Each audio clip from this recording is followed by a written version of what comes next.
अस्सलाम वालेकुम viewers, welcome to our YouTube channel exploring physics. इस चैनल में आपको फिजिक्स से रिलेटेड हर किस्म की वीडियोस मिलेंगी। आज हम अपने फर्स्ट लेक्चर की शुरुआत करने जा रहे हैं, जो होगा हिस्ट्री ऑफ फिजिक्स के ऊपर। तो चलिए डिस्कस करते हैं हिस्ट्री ऑफ फिजिक्स। तो फिजिक्स की जो हिस्ट्री है वो काफ़ी पुरानी है हमारे पास। सबसे पहले हम एंशियंट हिस्ट्री से शुरुआत करेंगे, जहाँ से फिजिक्स की शुरुआत हुई थी। तो एंशियंट हिस्ट्री में हमारे पास सबसे पहले ग्रीक कंसेप्ट है। जो फिजिक्स है, फिजिक्स का जो फील्ड है, उसमें सबसे पहले ग्रीक्स ने मतलब जो कंट्रीब्यूशन किए थे। और ग्रीक्स में जो पहला फिलोसोफर था उसका नाम था थेलेस ऑफ माइलेटस। थेलेस ऑफ माइलेटस जो उसकी पैदाइश थी 650 टू 480 बीसी, मतलब बिफोर क्रिस्ट। अब बिफोर क्रिस्ट बीसी का मतलब ये है कि ईसा अलैहिस्सलाम से भी पहले। तो ये जो साइंसदान थे हमारे पास ईसा अलैहिस्सलाम से भी पहले, और जो थेलेस था उसे फर्स्ट फिलोसोफर का भी अवार्ड था। इसे हम हिस्ट्री में फर्स्ट फिलोसोफर मानते हैं या फर्स्ट साइंटिस्ट मानते हैं, जो फिजिक्स में सबसे पहले इसके कंट्रीब्यूशन थे। अब इसका जो फिजिक्स में काम था वो एक तो मैग्नेट्स के ऊपर था। इसने मैग्नेट्स की प्रॉपर्टीज बताई थी, जिसमें कि मैग्नेट्स अगर अट्रैक्ट करते हैं, दो मैग्नेट्स एक दूसरे को अट्रैक्ट करते हैं और रिपेल करते हैं, उसके बारे में इसने एक्सप्लेनेशन दी थी। इसके अलावा इसका जो दूसरा काम था वो वाटर के ऊपर था। मतलब कि हमें पता है कि अभी जो basic part of the element है वो क्या है, वो हम एटम को मानते हैं। बट ये जो थेलेस था, इसका मानना ये था कि water is the basic element of matter. मतलब जो मैटर है उसका जो बुनियादी एलिमेंट है वो हमारे पास वाटर है। मतलब हर चीज ये मानता था कि हर चीज हमारे पास जो भी है वो सब वाटर की बनी हुई है। ये जो नजरिया था वो थेलेस का नजरिया था, जो सबसे पहला फिलोसोफर या जिसे हम सबसे पहला फिजिसिस्ट मानते हैं। इसके अलावा इसके दूसरे काम सोलर इलिप्स है और जो मून इलिप्स है उस पर इसने काम किया था, और रेडियस ऑफ द अर्थ भी इसने फाइंड किया था। हालांकि वो जो वैल्यू थी वो आगे चलकर गलत साबित हुई, बट इसने कोशिश की थी कि इसने रेडियस ऑफ अर्थ किया था। और ये बताया था कि जो सोलर इलिप्स है और मून इलिप्स है ये क्यों होते हैं। इसकी जो एक्सप्लेनेशन दी थी वो करेक्ट दी थी, जो अभी तक मतलब वैलिड है। अभी तक हम अपनी बेसिक फिजिक्स में पढ़ाते जा रहे हैं स्टूडेंट्स को कि जो सोलर इलिप्स है या मून इलिप्स है वो क्यों पैदा होता है, तो वो इसने बताया था। इसके ज़माने में ये माना जाता था कि जो ये सोलर इलिप्स है या मून इलिप्स है किसी ऊपर वाले की नाराजगी की वजह से बनते हैं, और काफ़ी सारे इनके आने से काफ़ी सारी मतलब चेंजेस आ जाती थी। तो इसने ये साइंटिफिकली प्रूव किया था कि ये किसी की नाराजगी वगैरह से नहीं आते, बल्कि ये हर साल में एक बार लाजमन आते हैं। तो ये जो सोलर इलिप्स है या मून इलिप्स है उसकी एक्सप्लेनेशन इसने दी थी। अब उसने ये बताया था कि सोलर इलिप्स या मून इलिप्स कब होता है, तो इसने ये बताया था कि हमारे पास जब सन और अर्थ है वो मतलब जो अर्थ के अराउंड मतलब सन के अराउंड अर्थ क्या करती है, रिवॉल्व करती है। उसकी वजह से अर्थ के अराउंड मून भी रिवॉल्व करता है। तो जब मून अर्थ और सन के बीच में आ जाता है तो इलिप्स होता है, जिसे हम सोलर इलिप्स बोलते हैं। और जब अर्थ मून और सन के बीच में आ जाए तो उसे हम क्या बोलते हैं, मून इलिप्स बोलते हैं। तो दो किस्म के इलिप्स इसने बताए थे, और इसने बोला था मतलब ये जो है ये साइंटिफिकली प्रूव किया था कि ये दोनों इलिप्स क्यों होते हैं। उसके बाद भी काफ़ी सारे दूसरे फिलोसोफर आए, दूसरे फिजिसिस्ट आए, जिन्होंने फिजिक्स के मैदान में आगे चलकर काफ़ी सारे कंट्रीब्यूशंस की, जिसमें सब दूसरा नाम आता है एनाजिमाइंडर का। एनाजिमाइंडर ने एक इसकी करेक्शन की थी। थेलेस का ये एक स्टूडेंट था, इसने ये करेक्शन की थी कि जो थेलेस ने बोला कि water is the basic element of matter, जो मादा है वो वाटर का बना हुआ है, तो उससे इसने बोला कि वो वाटर का नहीं बना हुआ, अपायरोन का बना हुआ है, मतलब बिल्डिंग ब्लॉक है। अपायरन क्या है? अपायरन जैसे हम एटम को मानते हैं, इस तरह से इसका बिलीफ भी ये था कि कोई बेसिक पार्टिकल है जिसकी वजह से मतलब हमारे पास जो भी मैटर है वो उसकी मदद से बना है। तो इसका जो दूसरा कंसेप्ट, दूसरा जो साइंटिस्ट था उसका नाम क्या था? एनाजिमाइंडर। उसके बाद भी दूसरे काफी सारे फिलोसोफर आए। अब अभी हम ग्रीक फिलोसोफर को डिस्कस कर रहे हैं, तो ग्रीक फिलोसोफर में दूसरा था पैथागोरस। अब पैथागोरस एक ग्रेट मैथमेटिशियन थे। आपको पता है कि हम अपनी एलिमेंट्री फिजिक्स और जो एलिमेंट्री मैथमेटिक्स है उसमें पैथागोरस थ्योरम तो लाजमन पढ़ते हैं। तो जो पैथागोरस थ्योरम है वो हमें ट्रायंगल के बारे में बताता है कि ट्रायंगल की जो 3 साइड्स हैं, एक परपेंडिकुलर है, दूसरा बेस है, तीसरा हाइपोटेन्यूज है, उनके आपस में रिलेशन के बारे में बताता है। c² = a² + b²। तो ये पैथागोरस थ्योरम है। अब पैथागोरस जो थ्योरम है वो भी आज से काफी साल पहले पैथागोरस ने दिया था, वो एक ग्रीक फिलोसोफर थे। उसके बाद हेराक्लिटस, वो भी एक मतलब फिलोसोफर थे, एंशिएंट हिस्ट्री में हमारे पास इस्तेमाल किए जाते हैं। उसने प्रिंसिपल ऑफ चेंज दिया था।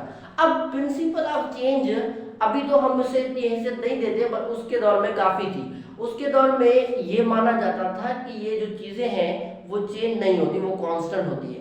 इसने बताया कि हर चीज चेंज होती है, मतलब कभी भी वो सेम नहीं रहती। मतलब प्रिंसिपल ऑफ चेंज मतलब हर स्टेट चेंज रहती है। किसी भी पार्टिकल की स्टेट, अभी आप फिजिक्स में पढ़ते हैं कि किसी भी पार्टिकल की स्टेट कांस्टेंट नहीं है, इस तरह से हम केमिस्ट्री में पढ़ते हैं किसी भी मतलब जो स्टेट है, किसी भी सब्सटेंस की स्टेट कांस्टेंट नहीं है, वो भी चेंज होती है। तो वो आज से काफी साल पहले हेराक्लिटस ने 500 BC के दौरान ये बात एक्सप्लेन कर ली थी कि जो प्रिंसिपल ऑफ चेंज है मतलब हर चीज क्या होती है, हमारे पास चेंज होती है और कोई भी चीज हमारे पास कांस्टेंट नहीं है। तो इसके बाद भी हमारे पास एक बड़ा नाम आता है एरिस्टोटल का।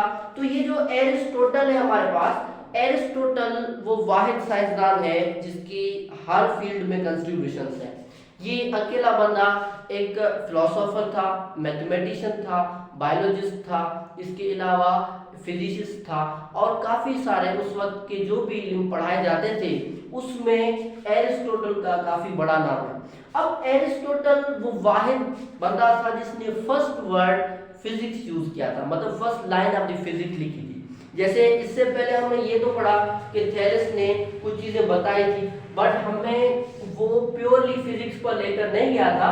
जो एरिस्टोटल था वो सबसे पहले उसने जो वर्ड यूज किया वो फिजिक्स यूज किया था, मतलब फर्स्ट लाइन ऑफ जो स्टडी थी फिजिक्स की वो इसने दी थी। अब एरिस्टोटल की जो फिजिक्स है उसे एरिस्टोटेलियन फिजिक्स बोलते हैं। अब एरिस्टोटेलियन फिजिक्स की काफी ज्यादा अहमियत थी जब तक के गैलीलियो गैलीली और आइजैक न्यूटन ने उसे गलत साबित किया, उधर तक के उसकी काफी ज्यादा। अब एरिस्टोटेलियन फिजिक्स में क्या होता है हमारे पास? एरिस्टोटेलियन फिजिक्स में हम एक तो मोशन के बारे में पढ़ते हैं, उसके बाद ग्रेविटी है, थ्योरी ऑफ 4 एलिमेंट्स। अब चलिए इनको देखते हैं कि मोशन क्या है। अब देखिए मोशन का जो पहला तस्वर था ये अभी से नहीं आया था, न्यूटन के दौर से नहीं आया था, ये एरिस्टोटल के दौर से आया था। कि एरिस्टोटल ने बोला कि अगर कोई बॉडी अपनी पोजीशन चेंज कर रही है विद रिस्पेक्ट टू सराउंडिंग तो वो मोशन में कहलाएगी। हालांकि ये काफी पुरानी बात है, आगे चलकर न्यूटन ने उसे साबित किया था, उससे पहले भी मतलब मोशन के तस्वर दिए गए थे। उसके बाद एक ग्रेविटी का तस्वर है, एक इसकी थ्योरी है जिसे थ्योरी ऑफ ग्रेविटी बोलते हैं, एरिस्टोटल इन फिजिक्स में पढ़ाते हैं, पुरानी थ्योरी है। अब इसमें क्या है, ये एक आप ऐसे कुछ एक बंदा था जिसने वो गया एरिस्टोटल के पास और उससे पूछा कि आप हमें बताएं कि एक पत्थर जमीन पर क्यों गिरता है। तो एरिस्टोटल ने बड़ा ही मतलब एक शानदार जवाब दिया कि जो एक पत्थर है वो जमीन पर इसलिए गिरता है कि जमीन उसकी माँ है और हर बेटा अपनी माँ की तरफ दौड़ा हुआ चला आता है। हालांकि ये थ्योरी तो गलत है, बट एक हमें बेसिक तस्वीर देती है ग्रेविटी का कि ग्रेविटी नाम की भी कोई चीज होती है जिसकी वजह से कोई पार्टिकल्स मतलब जो भी पार्टिकल्स होते हैं वो जमीन की तरफ अट्रैक्ट होते हैं।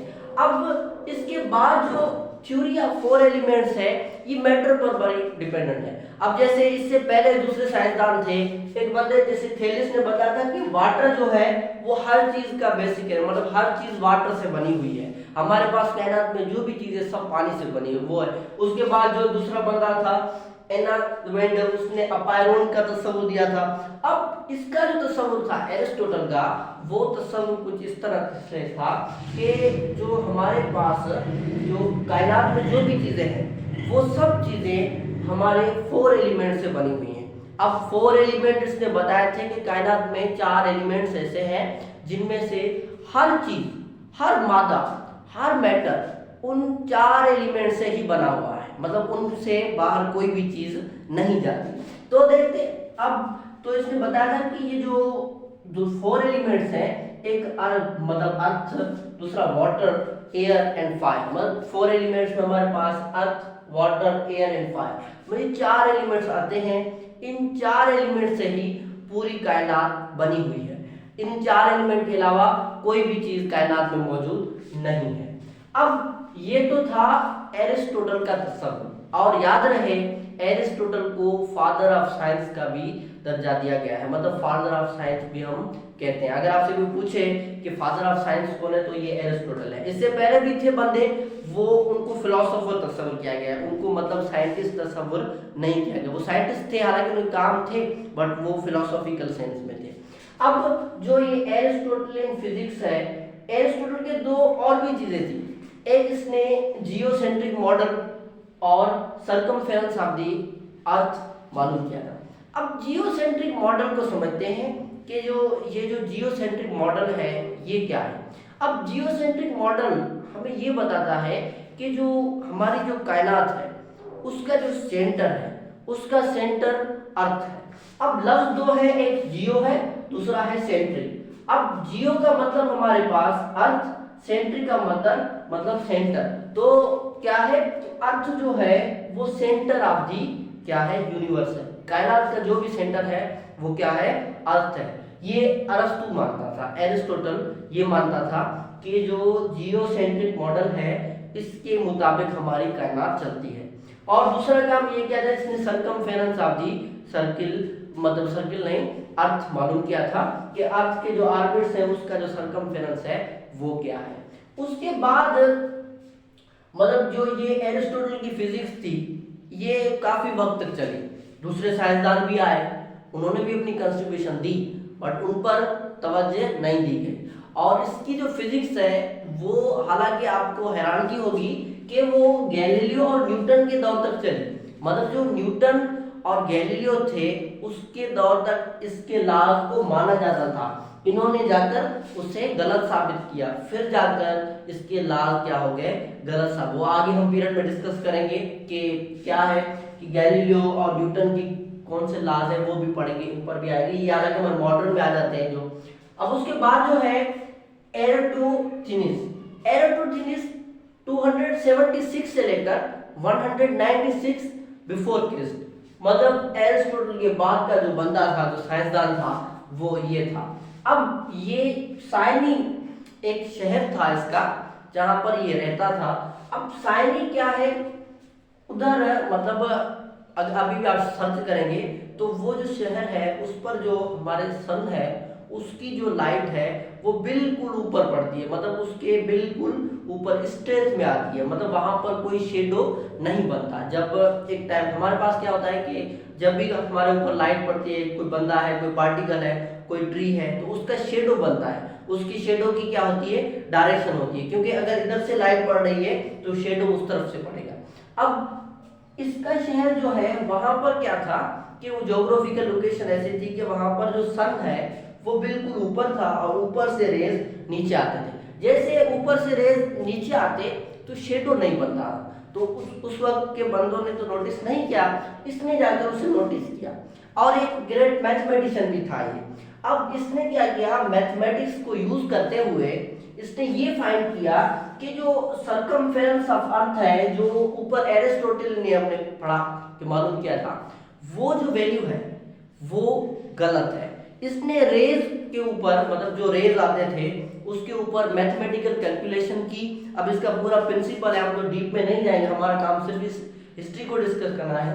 तो अब उसमें जैसे वो रेज आएंगे तो उसके ऊपर उसने मैथमेटिक्स अप्लाई करके उसने फाइंड किया कि जो सर्कमफेरेंस ऑफ अर्थ है वो क्या है। और दूसरी चीज कौन सी फाइंड की? दूसरी चीज डिस्टेंस बिटवीन अर्थ एंड सन। तो ये दो चीजें इसने फाइंड की थी। ये मतलब एरिस्टोटल के बाद का जो फिजिसिस्ट था, या आप ऐसे कह रहे फिलोसोफर था, ये बंदे एज वेल एज फिलोसोफर भी थे, फिलोसॉफी में भी काम था इनका, तो उसने ये प्रूव किया था। अब इसके दूसरे काम कौन से थे? एरिस्टोटल के कुछ ज्योमेट्रिकल कंसेप्ट थे, जैसे सर्कमफेरेंस है, ये भी ज्योमेट्रिकल कंसेप्ट ही हुआ है, तो इसे इसने क्या किया? करेक्ट किया। हालांकि ये उसके बाद वाला सिद्धांत था, सही। उसके बाद हम आते हैं आर्टेरस ऑफ सामोस। अब उसके बाद जो एरिस्टोटल ऑफ सामोस है, उसने क्या किया? उसने एक और गलती सुधारी जो हमारे पास एरिस्टोटल ने गलती की थी। कौन सी गलती? कि जो अर्थ है वो सेंटर ऑफ द यूनिवर्स है, मतलब हमारे जो कायनात है उसका सेंटर क्या है? अर्थ है। अब इसने बोला कि ये गलत है, अर्थ सेंटर नहीं है। सेंटर जो है हमारे पास हीलियोसेंट्रिक मॉडल, मतलब हीलियो का मतलब है सन, सेंटर हमारे पास क्या है? सन है। जो हमारे पास जो कायनात है उसका सेंटर सन है। हालांकि वजह जो इसने बताया था कि जियोसेंट्रिक मॉडल है, तो जियोसेंट्रिक मॉडल को इसने गलत साबित किया। मतलब एरिस्टोटल की काफी चीजें उस वक्त में ही गलत साबित हो गई थी, बट किसी बंदे ने उन पर बिलीव नहीं किया और वो आगे चलकर 15 सेंचुरी तक चली और फिर जाकर वो गलत साबित हुई। उसके बाद आर्किमिडीज है। अब ये इसके शहर का नाम है सायरकस इसका शहर है। अब आर्किमिडीज की कहानी काफी इंटरेस्टिंग है, मैं आपको इस लेक्चर में सुनाना चाहूंगा। आर्किमिडीज ने फिजिक्स के कुछ बेसिक काम किए, जैसे लीवर और स्क्रू, बायोनेंसी, इक्विलिब्रियम प्रिंसिपल और सेंटर ऑफ ग्रेविटी। ये कुछ कंसेप्ट ऐसे हैं जो आप एलिमेंट्री फिजिक्स में पढ़ाए जाते हैं, और इंशाल्लाह मैं आपको 9th की फिजिक्स में ये टॉपिक्स पढ़ाएंगे कि ये क्या होते हैं, बट आज हम इनकी हिस्ट्री देखते हैं। अब आर्किमिडीज के काफी सारे काम है। एक काम इसका लीवर के ऊपर था। अब जो लीवर है वो क्या है? लीवर जैसे हमारे पास हैंड पंप है, हमारे हाथ हैं, इन सब चीजों को हम लीवर बोलते हैं। लीवर एक हैवी लोड को उठाने वाली एक सिंपल मशीन है। मतलब कोई भी हमारे पास हैवी लोड है तो उसे आसानी से उठाने के लिए हम लीवर को यूज करते हैं। और इसने एक बड़ी इंटरेस्टिंग बात की थी कि आप मुझे एक बड़ी सी डंडी लाकर दें, बड़ी, और मैं आपको अर्थ को हिलाकर दिखाऊंगा, मतलब एक साइड से मैं अर्थ को हिलाकर दिखाऊंगा। हालांकि वो बात थी, ऐसा मुमकिन नहीं है, बट इसकी जो थ्योरी थी उसके हिसाब से वो सही साबित होती थी। उसके बाद स्क्रू था, स्क्रू भी इसकी इजाद है। उसके बाद ये बायोनेंसी है। बायोनेंसी मतलब जो है हमारे पास एक क्वेश्चन फ्लो होता है कि जो हमारे पास काफी सारी चीजें हैं, तो चीजें तैरती क्यों हैं, उनका जो तैरना होता है वो क्यों होता है, उसको इसने एक्सप्लेन किया। अब कहानी ये है कि ये बंदा था, मतलब ग्रीक बंदा था। अब हुआ क्या कि एक बादशाह था इसके वक्त में। अब बादशाह ने मतलब एक ताज बनवाया, सोने का ताज, और उसने सोनार को वो सोना दिया और उसने ताज बनाना स्टार्ट किया और बादशाह की खिदमत में पेश किया। अब हुआ क्या कि बादशाह के पास जब ताज पहुंचा तो बादशाह को ये शक हुआ कि जो मैंने सोना दिया है उसमें सोनार ने मिलावट की है, और जो ताज है वो क्या है, उसमें लोहा मिला हुआ या कोई और मटेरियल मिला हुआ है, इसमें 100% मतलब गोल्ड नहीं है। तो आर्किमिडीज उस वक्त का माहिर था, तो उसने बोला कि आप आर्किमिडीज को बुलाते हैं। अब आर्किमिडीज को जैसे बुलाया गया तो उससे पूछा गया कि आप हमें ये ताज लें और आप हमें बताएं कि ये ताज जो है क्या ये बिल्कुल 100% प्योर गोल्ड से बना हुआ है या इसमें कोई मिलावट है। तो आर्किमिडीज तभी तो ताज लेकर चला गया, उसको टास्क मिला था। अब हुआ क्या कि अब वो सोच रहा था कि कैसे पता चले कि जो ताज है उसे बगैर तोड़े कि उसमें मिलावट हुई। उस वक्त इतनी टेक्निक्स नहीं थी, अभी तो हमारे पास काफ़ी सारी टेक्निक्स हैं केमिस्ट्री की, तो हम केमिकल रिएक्शन करवाते हैं, उसके हिसाब से मालूम हो जाता है। तो उस वक्त तो नहीं थी। उसने क्या हुआ, एक मतलब वो अपने बाथरूम में नहा रहा था, तो वहाँ क्या हुआ कि उसने जब अपने टब में गया तो टब में से लाल पानी बाहर निकला, तो उसके जहन में एक आइडिया आया कि अगर मैं ये सोना है, जितना सोना उसमें डालूंगा पानी में तो उतना पानी क्या होगा, बाहर होगा। तो इसने क्या किया कि इसने उतना सोना लिया और एक साइड पर वो ताज लिया। अब जैसे वो सोना उसमें डाला तो उतना पानी क्या हुआ, बाहर निकला। लाल में टब से बाहर निकलेगा, अगर पानी ज्यादा है तो कुछ चीज डालेंगे तो बाहर निकलेगा।